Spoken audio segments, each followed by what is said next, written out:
Alright, so we just got back from St. John, New Brunswick in Canada, and it's a port city located right on the Bay of Fundy. And what makes this bay so unique is that it's home to the largest tide changes in the world, with some areas even coming in at 43 feet.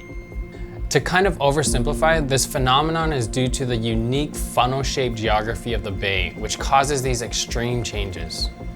Altogether, this makes for such a different project with my art, since usually with my ocean murals, I'm constricted by my height and how far I can reach while standing on my paddleboard. Nowhere else will I be able to use the sea's natural tidal changes as my scaffolding in order to paint a mural on a larger scale. This is actually my second time painting in St. John, and with that first trip, I learned a lot about actual harbor conditions and being able to kind of fine-tune the whole painting process with the tide schedules. Our partners for this project at Discover St. John were able to build this perfect metal canvas for me this time, since the first mural actually disappeared within a month from all the algae growth.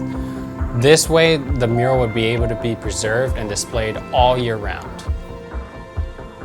Once we landed, we got straight to work out on the water, and kind of that first few days was a slow and steady process of just observing all the different variables we would be dealing with throughout the week.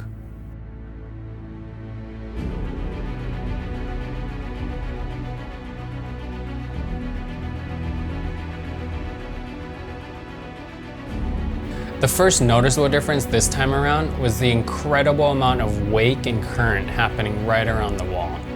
This made balancing on my paddleboard that much harder, especially after these long 12-hour painting sessions when my legs and core would be completely exhausted. Another major issue we ran into was just the pure speed of the rising and falling of the tides, which didn't bother me last time because the majority of the detail was at the peak low and high tide levels. With this new mural composition, I had to paint so much more detail in the mid-level ranges. It was almost impossible to keep up with the changing of the tides no matter how quickly I painted. We felt almost like a pit stop crew where we're waiting around for this exact moment and then you have to jump straight into action and be as accurate and efficient as possible. Usually the dropping and rising rates were about a foot every 10 minutes. Which honestly felt like seconds because I found myself always tippy-toeing just to get that last detail in needed for a layer.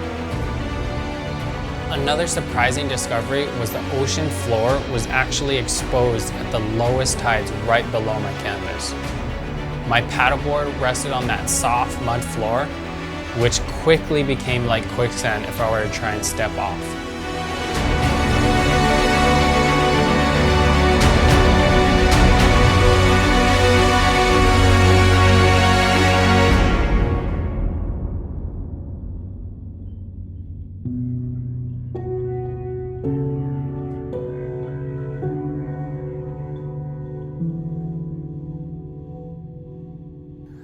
The actual inspiration behind this piece was taken directly from our experience with St. John and the Bay of Fundy. We were able to connect with such great people in this tight-knit community that welcomed us with the same aloha spirit that we feel back home in Hawaii.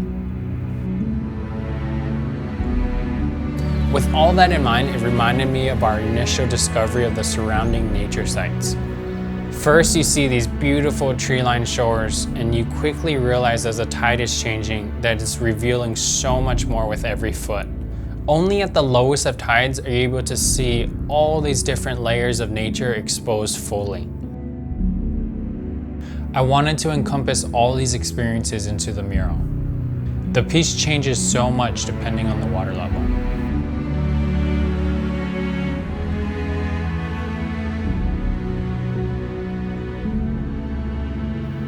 It's been such a surreal process that I'll never forget.